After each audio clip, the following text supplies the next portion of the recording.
Hi friends, I'm Olga Koelsch and welcome back to my studio. Today I'm going to take you through the journey of painting a big picture. I recently got a custom order for recreation of wedding bouquet. I was very excited with this lovely, beautiful idea. And I thought it would be nice to share how I'm working on a big project from the beginning to the end. And I'm very excited to share with you all this. So let's start. I start working on a big picture with preparing a draft drawing in 1 by 1 size, and this allows me to think through the composition. And I try different samples of colors and color matches in advance because I prefer to work in a short palette. And for example, for this dahlia I took Napoli yellow, which is beautiful color by itself, and it does really beautiful shades with other colors. And I am working in layers, and when we paint watercolor, we have to think in layers. We go from light to dark, and for example here you could see I'm making first layer of dahlia in very light color, and even with help of paper towel I blot out some unnecessary bright shades to make it lighter. I paint in rose. If you have watched my tutorials about rose painting, you probably will recognize that I use the same technique, C strokes, and with adding some extra shades in between in some petals. And I like to play around with some colors, but I always keep my basic watercolor palette, which I choose for this picture. If I see that it is too bright, I blot out some colors. And for the second rose, I choose slightly different shades, more purple style. I do C strokes, and sometimes I paint with the tip of a brush, sometimes I paint with the belly of the brush to create this variety of petals and create this volume and feeling of a big fluffy flower.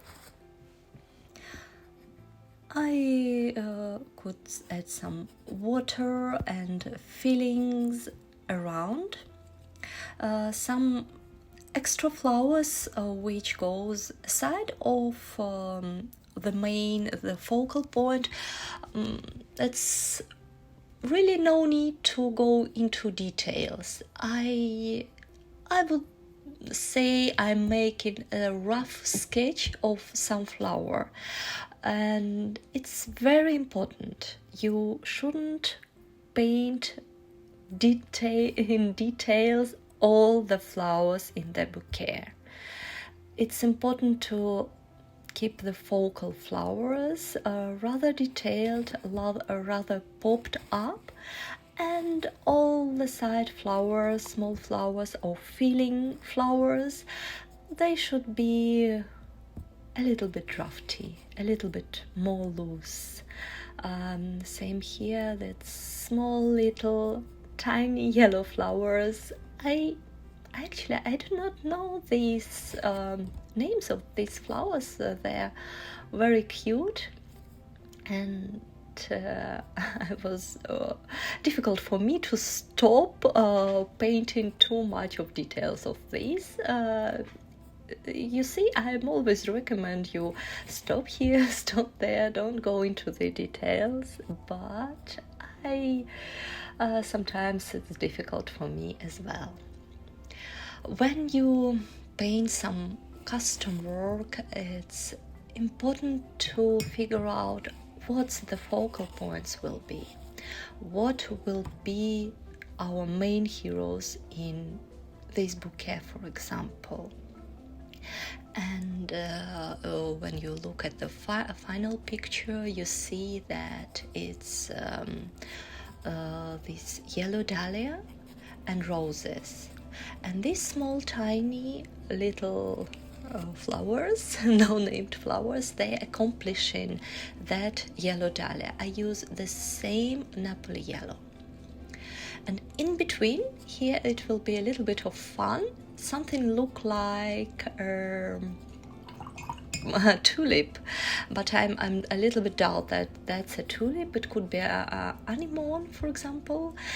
So I'm painting it rather watery, and later on there will be some trick. I hope you will like this trick.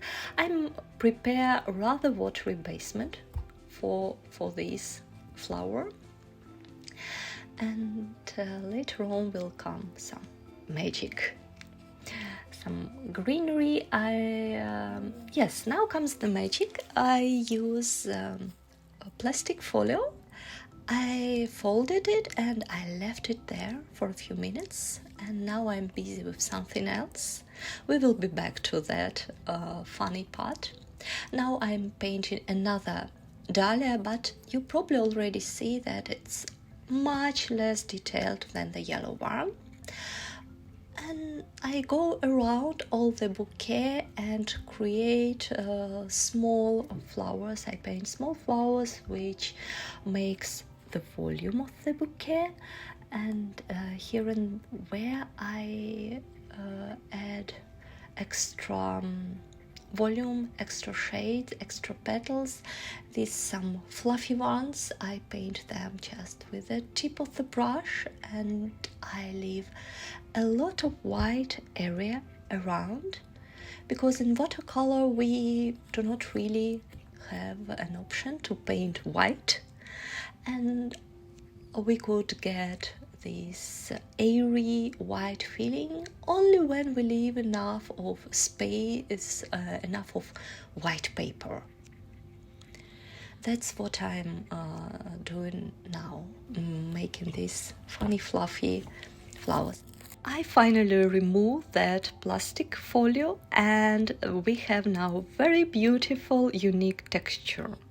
Now the yellow dahlia is completely dry, and I go with the second layer with darker colors.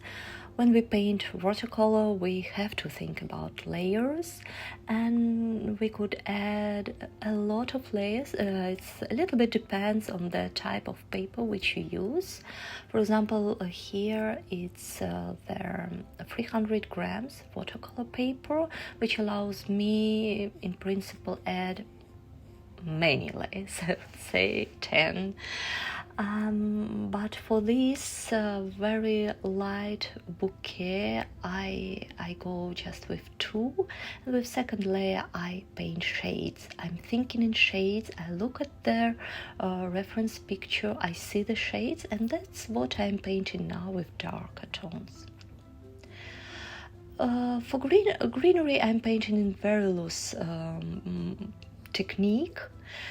The principle is that the far you go from the focal point of the bouquet, the more loose, the more easy, the less detailed should be all paintings around. And if you like to paint more greenery, you could check through my videos, and I recorded a few videos about painting greenery. Few last things is to add some silky decor around the bouquet to make it similar to the reference. I painted in very diluted color and add final touches just with the tip of the brush, basically painting brush strokes rather than flowers. Very gentle, very loose. And this is the most pleasant moment to sign out the picture.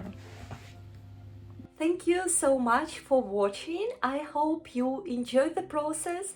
I hope you got a hint of idea how I'm working on the bigger pictures.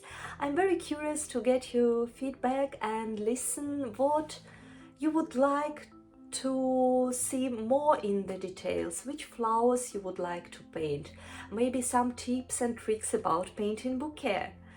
I'm looking forward to see your comments, subscribe my channel, and see you next time.